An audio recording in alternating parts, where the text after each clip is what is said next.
በስሜትም በዚህ አጥማቂ መጣ ሲባል ግር፣ በዚህ እንደዚህ ሆነ ሲባል የአንድ የውጭ ፓስተር መጣ ሲባል ዝም ብሎ በስሜትም ይነዳል። በፋሲካው በዓል በሚሊዮን የሚቆጠር መስዋዕት በጎች ይታረዱ ነበር። በሚሊዮን የሚቆጠር ክርስቲያኖች አስቡ። ምክንያቱም ህዝቡ ብዙ ነው፣ ለእያንዳንዱ ያውሉ ይቀርባል። እመቤታችን የአዳምን የቀደመ ንጽህና ገንዘብ ያደረገች ከዚያም በላይ የሆነች፣ በነገራችን ላይ እመቤታችን ክብሯም ንጽህናዋም ከዚያም በላይ ነው። ክርስቶስ ሰው በሆነ ጊዜ ከእመቤታችን ነፍስ ካልነሳ፣ ስጋዋ ብቻ ነጥሎ ከነሳ የአዳም ነፍሱ አልዳነችም ማለት ነው። ስጋውን ብቻ አድኖ ነፍሱን አላደነውም ማለት ነው። እንደዚህ ያሰኝባችኋል። ነፍሱን አዳነው ካላችሁ ነፍስ ሳይነሳ ነፍስ አዳነው ማለት አትችሉም። ያልነሳውን አላዳነውም ማለት ነፍስ አልነሳም ካላችሁ ያልነሳውን ነፍስ እንዴት ያድነዋል ነው።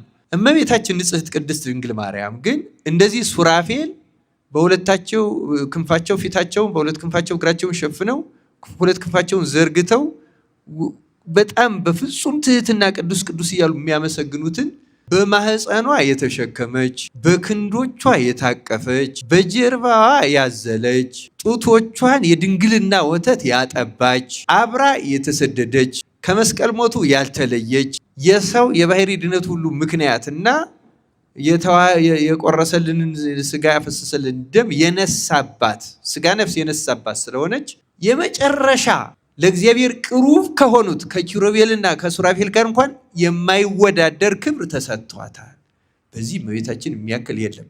ከኪሩቤልና ከሱራፌል ትበልጣለች የሚባለው ከኪሩቤልና ከሱራፌል የከበረ ሌላ ፍጥረት ስለሌለ ነው እንጂ ክብሯ ከነሱ የሚነጻጸር ሆኖም አይደለም። ያልነሳውን አላዳነውም በሚል መፈክር ውስጥ ያሉ ልጆች ለሀሳባቸው የሚጠቅሷቸው አበው ትምህርቶች በእርግጥም እነሱ እንደሚጠቅሱት ነው ወይስ ያስተማሩት ነው? በዚህ ላይ ቤተክርስቲያን መልሷ ምንድነው የሚለውን አሁንም ወደ ዲያቆን ብርሃኑ አድማስ መልሳቸዋል። እንደ አይዲዮሎጂ እንደ ፖለቲካ ሃይማኖትን መወያያ ማድረግ በመሰረቱ ስህተት ነው። በመሰረቱ ይሄ በቅዱሳት መጻሕፍትም በአበው ትምህርትም ተደጋግሞ የተገለጸ ሃይማኖትን ሰው እነገሌ ምን አሉ ምን ብሎ እንትን ለማለት ሳይሆን እያመነው እምነት 4 ደረጃዎች አሉት። የመጀመሪያው እምነት በመስማት በትምህርት የሚገኝ እንደ በር ያለ መግቢያ ትንሽ እምነት አለ። የመጀመሪያው ሃይማኖተ ሰሚ የሚባል በመስማት በመማር ያለ ሰባኪስ እንዴት ያምናሉ ተብሎ እንደተጻፈው ማለት ነው። እና እንደው በዚህ ዓለም ያለውን እምነት ነው ይሄ በ4 ብዙ የዚህን በተለይ የኛን ዘመን ትውልድ የሚያጠኑ መምህራን ከጻፏቸው ላይ ያገኘዋቸው በ4 ነው የሚከፍሉት። ቆይ ይሄኛው ከመጀመሪያ በፊት የመጀመሪያው ስሜታዊ እምነት የሚባል ሰው ግር ብሎ እስቲ ምን ተባለ በዚህ ምንድነው እንደዚህ ሆነው እያለው በመጽሐፍ ቅዱስም ብንወስደው ጌታ 5 እንጀራ በረከተ ሲባል አላዛር ተነሳ ሲባል ዝም ብሎ ግር ብሎ የሚመጣና ጉድ የሚል ስሜታዊ እምነት የሚባል ያላቸው አሉ። ይሄ ጌታም በወንጌል የተጻፈው ነው። ዘሩ ሲዘራ በመንገድ ዳር ወደቀ፣ በጭንጫ ላይ ወደቀ፣ በሾህ ላይ ወደቀ፣ በመልካም መሬት ላይ ወደቀ በተባለው አንጻር ማለት ነው። እና ጌታም ሲናገር እንደተናገረው ይሄ ስሜታዊ የሚባለው እንደዚህ ያሉት ለጊዜው ቃሉ ሲነገር ደስ ይላቸዋል፣ በጭንጫ ላይ ያወደቀ የተባለው ማለት ነው። ግን በቃሉ ምክንያት ደግሞ ፀሐይ በወጣ ጊዜ ጠወለገ፣ ስርም ስላልደረገው ደረቀ እንደተባለ በቃሉ ምክንያት መሰናከል ሲመጣ፣ ክርክር ሲመጣ፣ ስደት ሲመጣ ድርቅርቅ የሚሉ እና ለጊዜው ደስ የሚላቸው ንግሱ ደስ ይላቸዋል፣ ዝማሬው እንደዚህ ያሉ ስሜታዊ እምነት ያላቸው አሉ። እና አሁን ያለው ሁለተኛው ደረጃ ላይ ያለው ነው። ሁለተኛው ላይ ያለው ምንድነው? ዕውቀታዊ እምነት። ዕውቀታዊ እምነት ማለት ሃይማኖትን እንደ ሳይንስ፣ እንደ ታሪክ፣ እንደ ፖለቲካ፣ እንደ ሕክምና ወይም እንደመሳሰለው በአይምሮ ከፍተኛ የማወቅ ፍላጎት ያላቸው በጣም ክርክር፣ ውይይት የሚወዱ በዚህ ጉዳይ በንባብም በምንም የሚሄዱ ከዚያ በኋላ በዚያ እሰጥ አገባ የሚገቡ እንደዚህ ነው እንደዛ ነው የሚሉ መሰረታዊ ችግሩን እንድትራዩትም እፈልጋለሁ እያሉ እነዚህ ዕውቀታዊ እምነት ፌዝ በኢንተሌክቹዋል የሚባል ያላቸው አሉ። እና እነዚህ ሁለቱ ፍሬ አያፈሩ። እነዚህ ስሜታዊ እምነት ያላቸውም አያፈሩ፣ ዕውቀታዊ እምነት ያላቸውም አያፈሩ። አንድ ሰው ጂኦግራፊ እንደሚያውቀው፣ ሂስትሪ እንደሚያውቀው፣ ፊዚክስ እንደሚያውቀው፣ ኬሚስትሪ እንደሚያውቀው፣ ሕክምና እንደሚያውቀው ኦርቶዶክስን ቢያውቅ አይጠቅመው። እንደዚህ አይነት እውቀት ያላቸው በጣም ብዙ ሰዎች አሉ። ኦርቶዶክስ ያልሆኑ ስለ ኦርቶዶክስ ትክክለኛ እውቀት ያላቸው አሉ። ፌዝ ባይ ኢንቴሌክቹዋል። ይሄኛው አካሄድ አሁን እናንተ የምትነሱት በአብዛኛው ይሄን መንገድ የተከተለ ምናልባት በበጎ ምክንያት የተጀመረ፣ በበጎ ምክንያት ማለት ወደ ፕሮቴስታንት የሄዱ ወደ ተሐድሶ እየሄዱ ያሉ እነዚህ ለመመለስ የተጀመረ ግን ደግሞ በአብዛኛው እንደምሰማው እኔ ከሚደረጉት ነገሮች እንደሚቀርበው የአይምሮ ጂምናስቲክ የሆነና ፍቅር የሌለው ለድህነትና ለጥቅም በማይሆን መንገድ የሚደረግ ክርክር ነው። ይሄም ተገቢነት የሌለው መጻሕፍትም በግልጽ አስራው መጻሕፍትም አትከራከሩ ተብሎ የተጻፈው በእንደዚህ አይነት ጉዳዮች ነው። ፈጽሞ የተሳሳተ ነው። መሰረታዊ ሀሳቡ ምንድነው? ችግሩ አትከራከሩ የተባለው ማለት በባህሪው በሰው አይምሮ የማይለካ የማይወሰን የማይመረመርን እግዚአብሔር በእኔ መረዳት እለካዋለሁ፣ መዝነዋለሁ፣ ወስነዋለሁ ማለት ስለሆነ መጀመሪያ ቅዱሳን አበው የሚሉት ራሱ ይሄ ሀሳቡ ትዕቢት ይሉታል። ይሄንን ትዕቢት ነው። ይሄ ራሱ እንደዚህ ብሎ መነሳት ራሱ በመሰረቱ ትዕቢት ነው።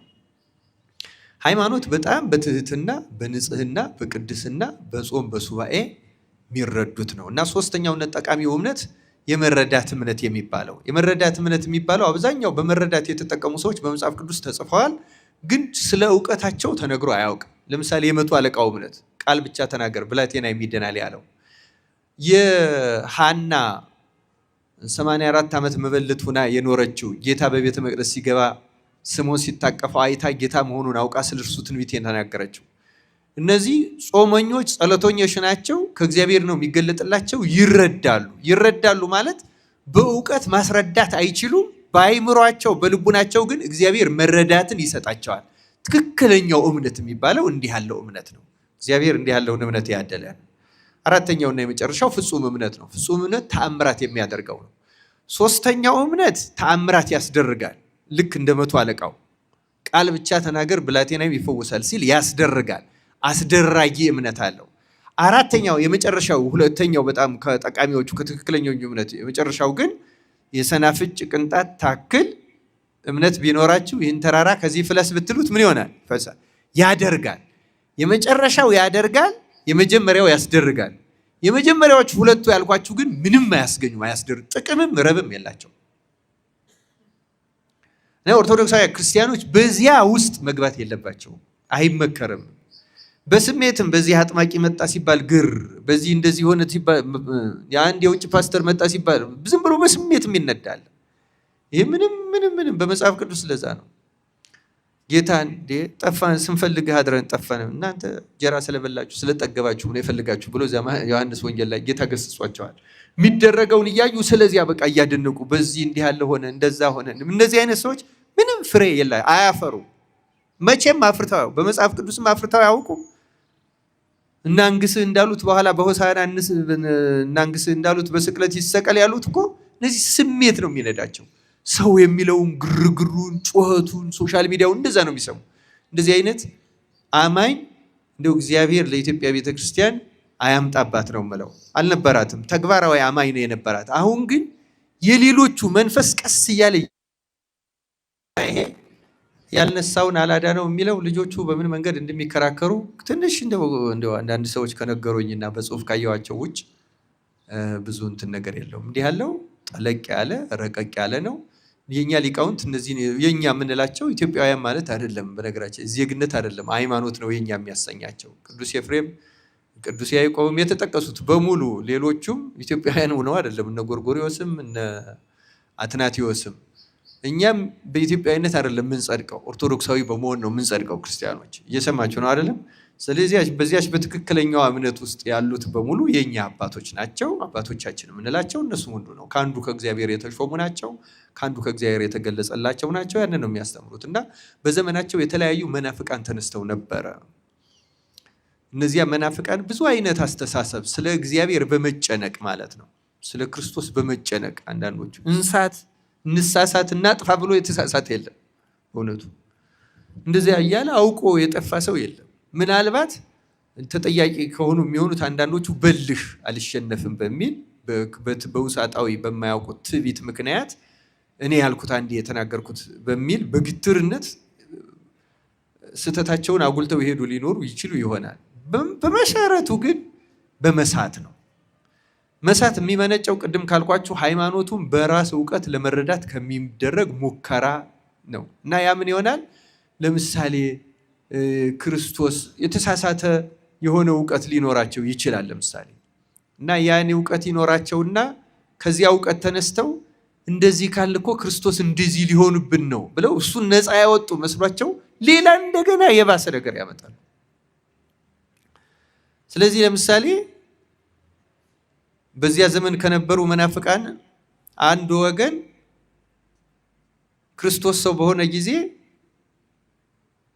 ለነሳው ለተዋሃደው ስጋ እንደ ነፍስ ያገለገለው መለኮቱ ነው እንጂ ነፍስ የለውም የሚሉ መናፍቃን ነበሩ።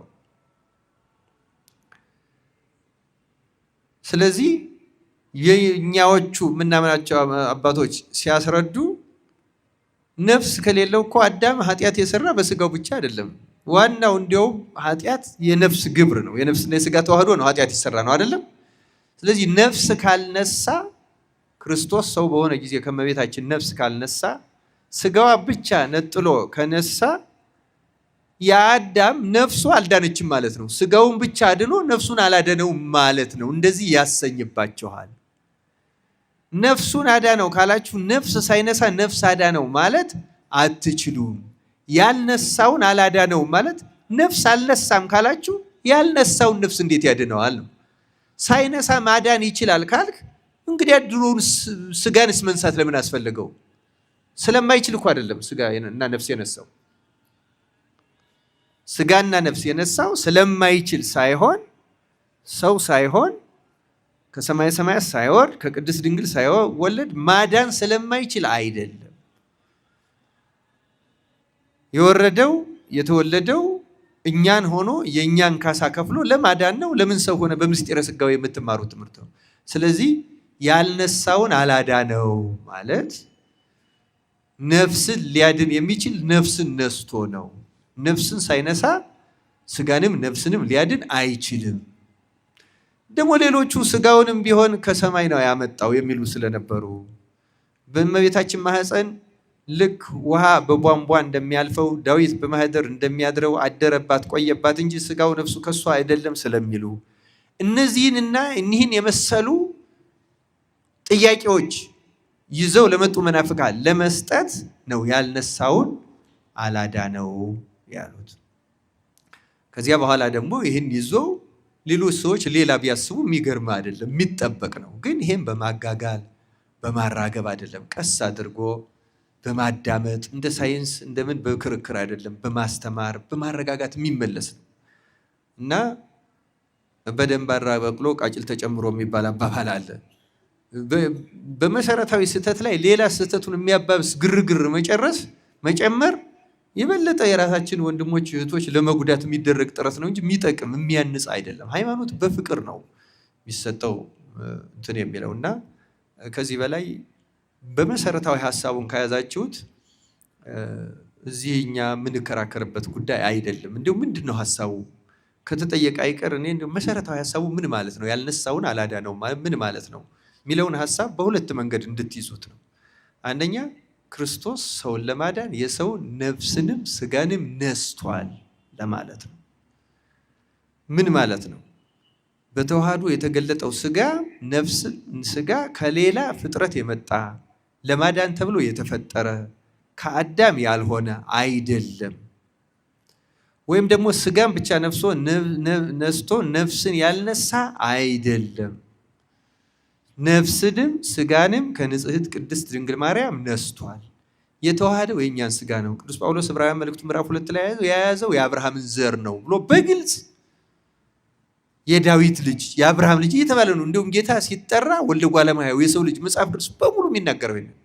እነዚያ መናፍቃን እነዚህን ሁሉ አስራው መጽሐፍትን ትተው ሌላ ሀሳብ ከመጽሐፍት ያልተገኘ ልብ ወለድ ያው ሰይጣን ነው እንደዚህ ያለ እንክርዳዱ ማን ዘራው በሚለው ጌታ ንጹህ ዘር ዘራ፣ ደግሞ መጥቶ እንክርዳድ ዘራ እና አስተሳሰብ ኑፋቄ ይዘራል ሰይጣን። ሁሌም ያንን ተጠንቅቆ መያዝ አስፈላጊ ነው። ያልነሳውን አላዳነውም ማለት ይሄ ነው። በሌሎች ሰዎች ክርክር ውስጥ አትግቡ ክርስቲያኖች። መጨረሻ ማሳሰቢያ አትግቡ። ቤተክርስቲያን የምታስተምረውን ጥቅቅ አድርጋችሁ ያዙ። ለድህነት የሚጠቅማችሁን ያዙ። ሮማዊ 100 አለቃ ፈሪሳውያን የሚያውቁትን የተራቀቀ የመጽሐፍ ቅዱስ እውቀት አልነበረው። በእምነት ያገኘው ጽድቅና በረከት ግን ከየትኞቹ የበለጠ ነው ክርስቲያኖች። እና በጾም በጸሎት በንጽህና በቅድስና በትጋት የሚገኝ ሃይማኖታዊ መረዳትን ለማያዝ ይሄ አሁን እኛ የምንነግራችሁ ለመግቢያ። ምክንያቱም ይሄ በሩ ካልተከፈተ ወደ ውስጥ አይገባም።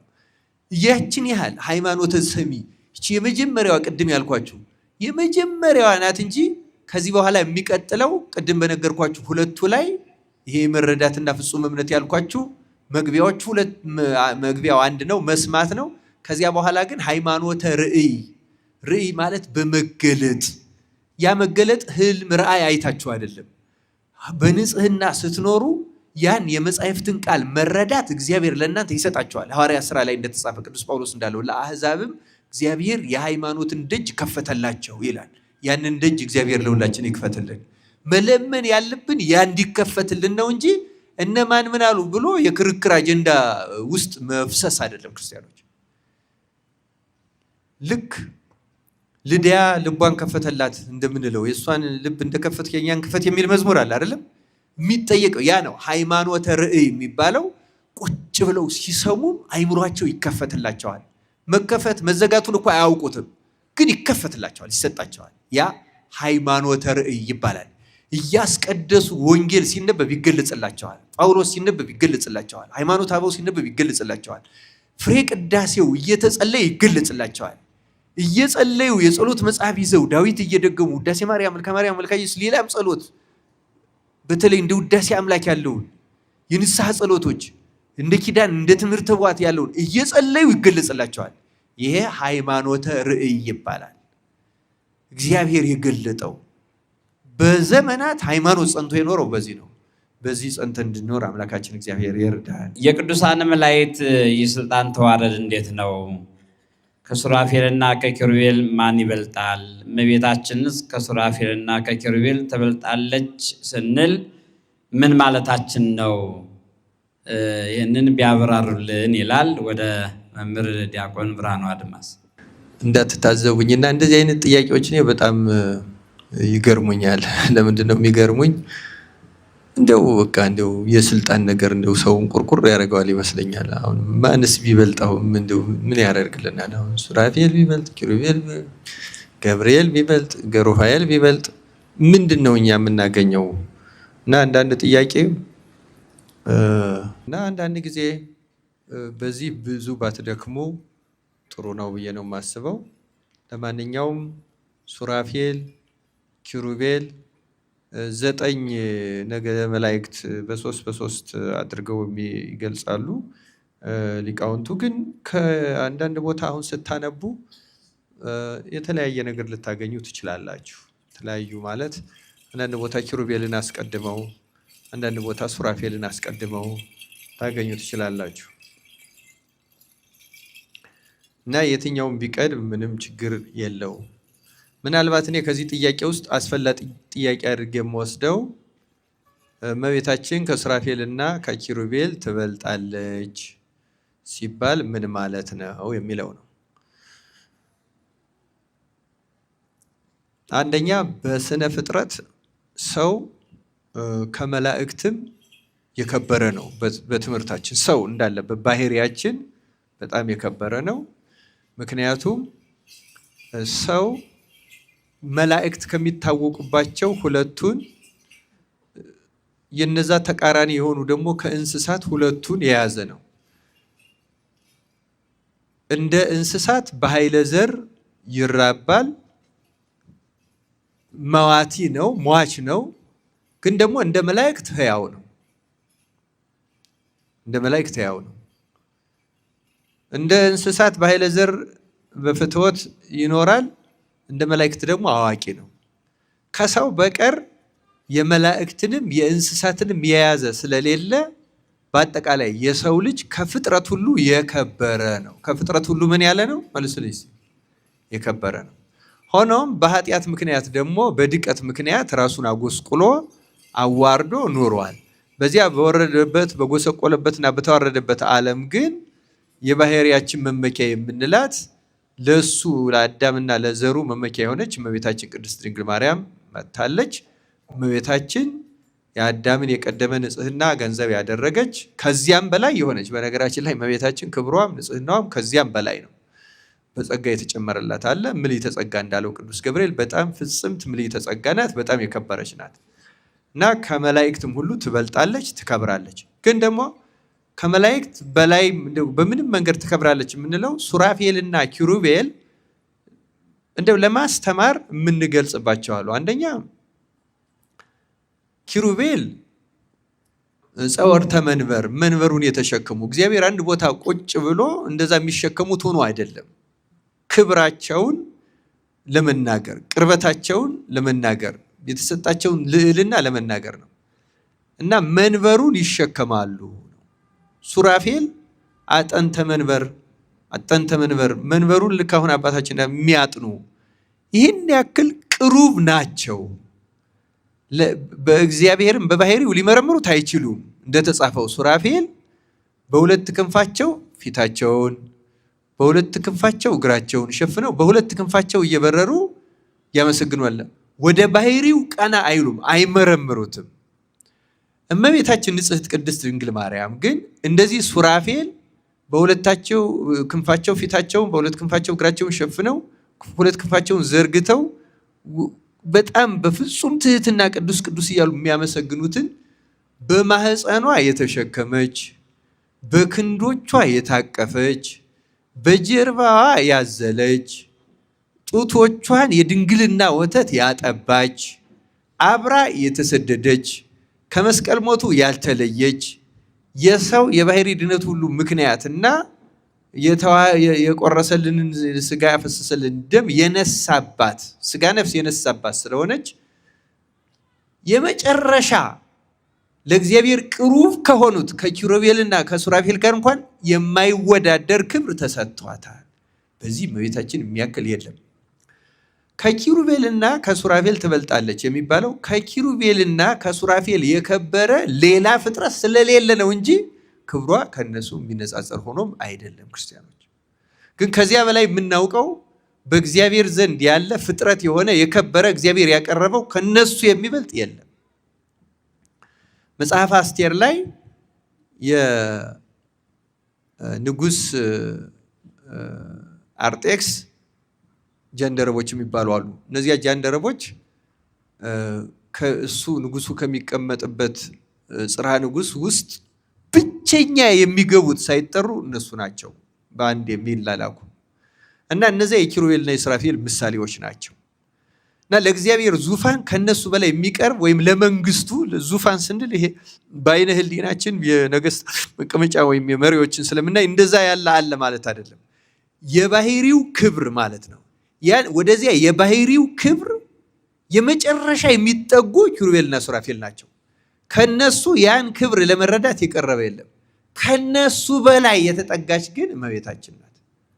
በእሷ ማህፀን ባደረበት ጊዜ እንኳን እነርሱ ሲያመሰግኑ የእነርሱ ምስጋና የምትሰማ ማህፀኗን ዓለም አድርጎ የኖረባት ስለሆነች የእመቤታችን ክብር ከኪሩቤልም ከሱራፌልም ይበልጣል የምንለው ለዚህ ነው።